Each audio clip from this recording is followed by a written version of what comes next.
You are Locked On Clippers POSTCAST.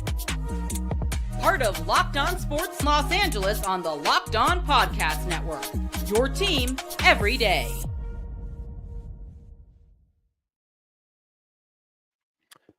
Well, hello again, and welcome once again to the Locked On Clippers POSTCAST on the Locked On Sports LA YouTube channel, the place to hang out when every game is done. I am Pete Fox, covering sports in LA, dating back to 2007 for ESPN LA and NBC Sports Radio. Well, almost in the books here in Atlanta for the Clippers.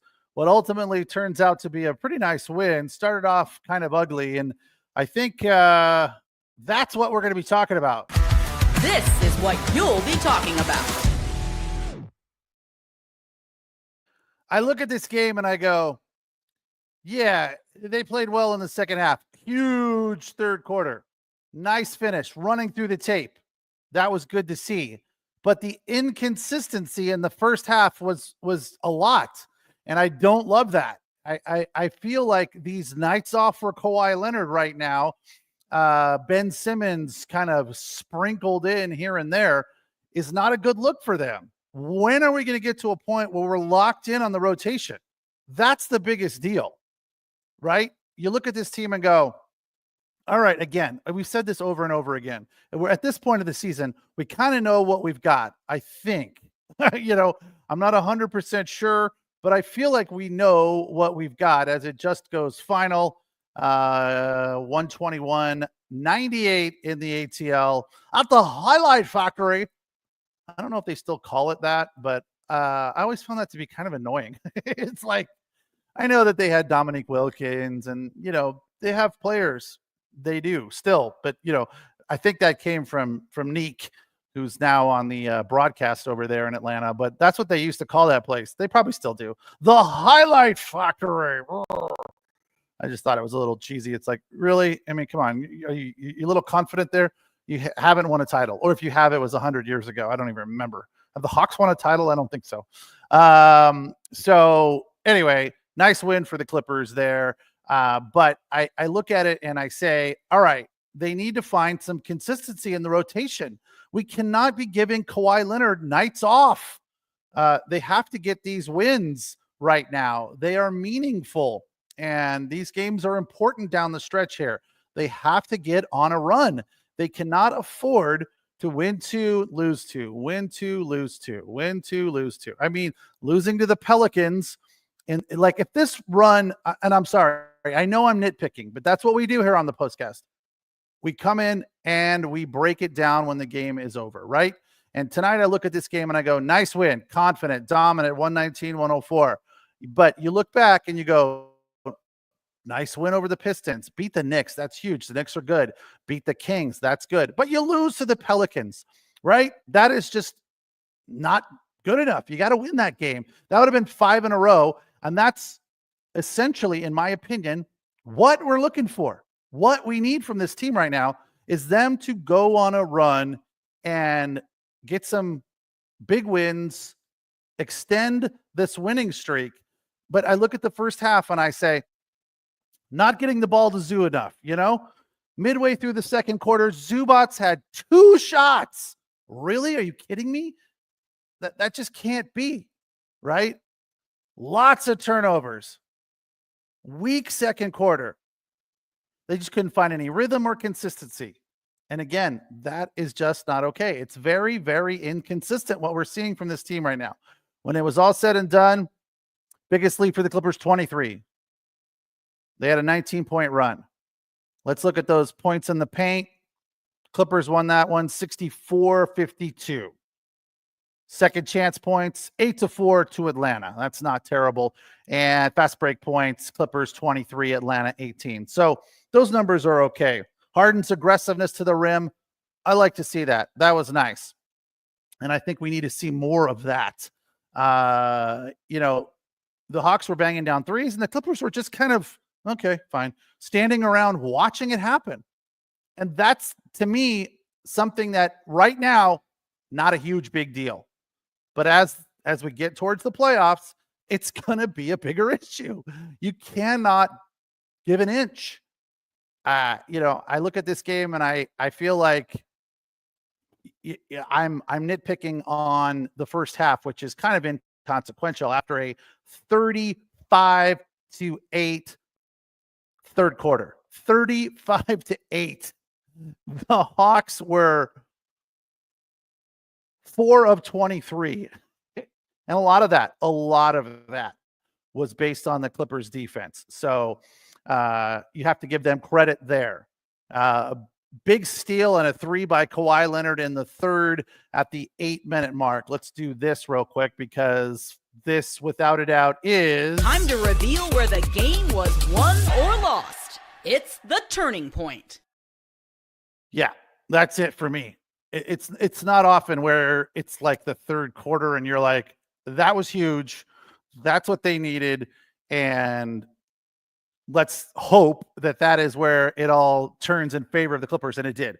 Kawhi Leonard had a steal. It wasn't a tough steal. It was just kind of a bad pass, but Kawhi Leonard was right there to rip it away and then turned it into a 3 where he just banged it down. I think it was top of the key straight away. So that was without a doubt where the Clippers kind of turned it around and started to march towards victory, continuing. Again, there was, quite a few minutes left in the third quarter there where they dominated. So they just kept it going at that point, kept piling on. And a lot of that was the Hawks just missing, right? But a lot of times when the defense is ratcheted up like that, the misses are based on that. I look at that third quarter and I go, some of it was the defense. A lot of it was the Hawks just went cold, and that happens, but they took advantage of it. And I think that's big for the Clippers that they did not fumble it away. They really didn't let the Hawks back in the game at any point in time. Kawhi finished with 25, as did James Harden, both very good nights, over 50%. Harden, 8 of 14, 4 of 8 from beyond the arc. That 3 for Kawhi was his only 3 of the night, but he was 11 of 21 in 36 minutes. I just hope we can see Kawhi play more consistent games. So having Ben Simmons out there, which is a good thing, the dude can play basketball. He can pass. He can play defense. He can score. Although he wasn't big tonight scoring, he only had 2 points. He was making passes. He had 4 assists, which were crucial assists for the Clippers, got them on a nice run during that big third quarter for them. So I just want some consistency where these guys are getting comfortable with each other and playing basketball every other night for a good stretch of time. Is that too much to ask? I don't think it is. Kawhi Leonard, again, 25, James Harden, 25. We will take our only break of the night, and the new and improved, shorter, snappier, hotter, more focused Locked On Clippers postcast on the Locked On Sports LA YouTube channel, the place to hang out when every game is done.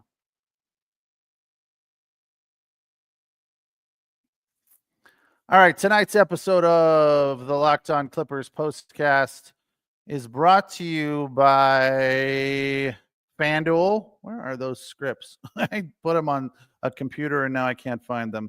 Is it this computer or that computer? Which computer did I look up those scripts on? Oh boy, I love it when this happens. Here they are. Got it. All right, finally. March Madness is here, and FanDuel is giving you the chance to get in on the action like never before. Right now, new customers can get $200 in bonus bets when you win your first $5 bet. That's $200 extra bucks to use on everything from buzzer beaters to Cinderella stories and even who's cutting down the nets. You can, of course, bet on your favorite team, where you went to school, whose uniform you like best. When you are picking teams in March Madness, there is no rhyme or reason, because as well as I do, if you've ever been in a college basketball pool with your coworkers, the winner is usually the person who knows the least about sports. So get in on the action. Winning is fun any way you slice it. Visit FanDuel.com and get in on the college hoop action all tournament long. Tonight's episode of the Locked On Clippers podcast also brought to you by Monarch Money. Ever check your bank account and wonder, where did all my money go? Yeah, I did that like a couple of days ago. Between dining out, online shopping, and entertainment, it's easy to lose track. That's where Monarch Money comes in. It's personal for you and kind of acts like your CFO.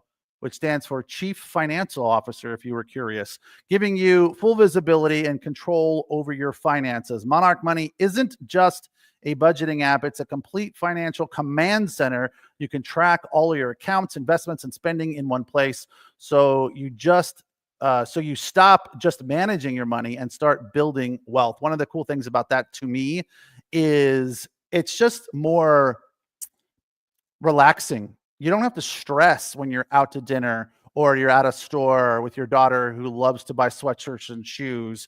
You don't have to wonder, hey, can I afford this? Hey, are we wasting money here?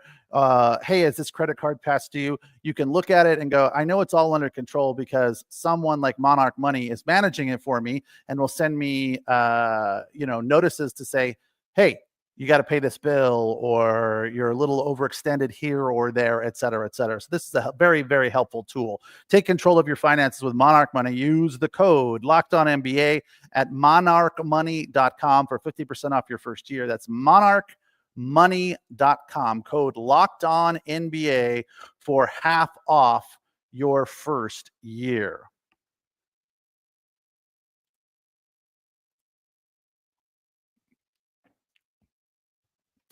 All right, it's the Locked On Clippers postcast on the Locked On Sports LA YouTube channel.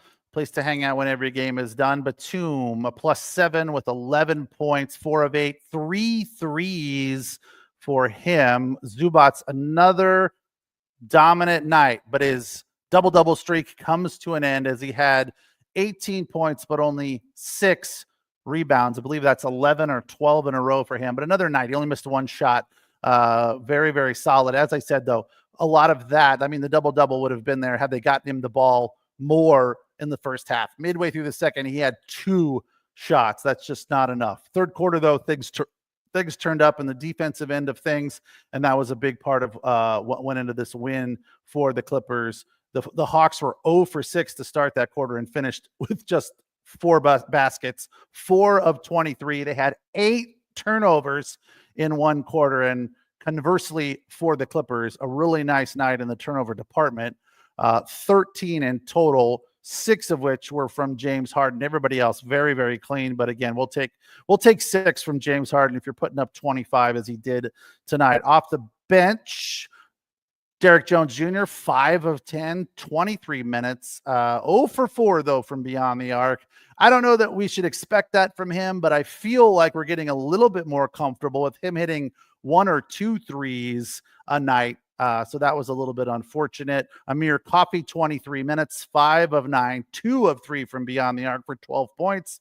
Nice to see that from him. That's a solid performance. And the former Hawk, Bogdan Bogdanovic, 21 minutes, 4 of 6, 2 of 2 from downtown. He had 12 points, 3 assists, and 3 rebounds. So all in all, when it's all said and done, the Clippers come away with a really nice win. And you can, of course, look up and down and break things down and say, I didn't love that. That wasn't great.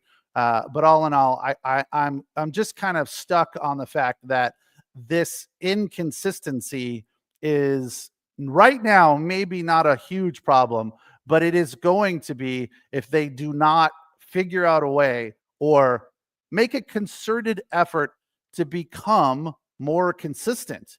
And that is with the rotations, with who is playing and who isn't. That to me is fairly standard. It's like a pitching rotation in baseball. In June or July, it's fine if you have some dude out of the bullpen who doesn't normally come in and start and throw you 4 or 5 innings for you. That's fine. But when you get to the playoffs, you got to have a tight 3 or 4 man rotation. And the same goes for the Clippers.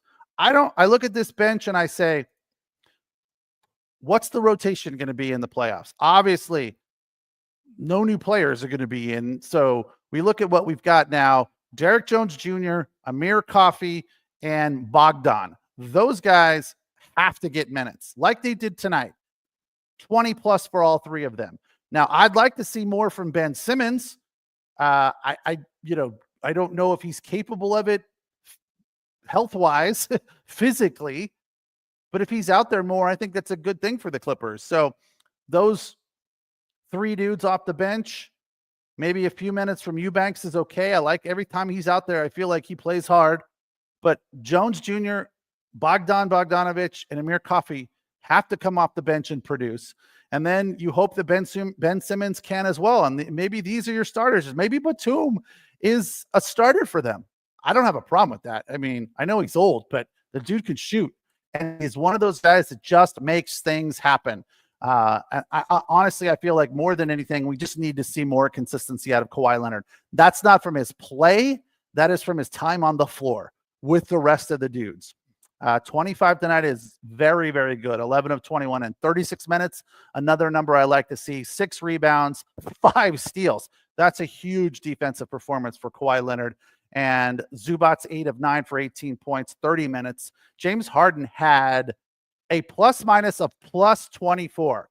When's the last time we saw that? He had 25 points, and Chris Dunn will also be a starter, even if he has a night like tonight where he doesn't score, because he makes other things happen, and he is very, very effective on defense for them, as we see night after night after night. The defensive energy that he brings to the floor is really, really remarkable is maybe a strong word, but it is one of those things that when it's not there, it is noticeable. So we need we need Chris Dunn out there playing defense as much as possible. 22 to 25 minutes a night is good. So the Clippers now 37-30 after the 121-98 win over the Hawks in Atlanta. And they are now on their way back home. Not tonight. They're staying the night in Atlanta and will fly home to face the Hornets on the 16th, which is a couple days from now. What's that? Friday. That's Sunday. They'll face the Hornets back in LA at Intuit Dome. We will talk to you when that one is over. The Clippers now have won, I believe, what did I say? 4 of their last 5? No, 5 of their last 6. That's a nice run.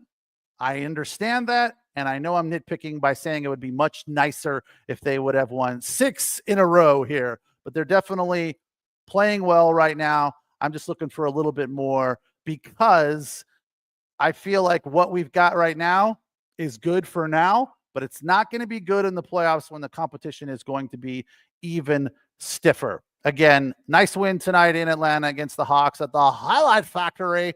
121-98 the final. Thanks for watching. Thanks for listening. Thanks for your comments. It's the Locked On Clippers postcast on the Locked On Sports LA YouTube channel, the place to hang out when every game is done. We'll talk to you on Sunday. Take care. Have a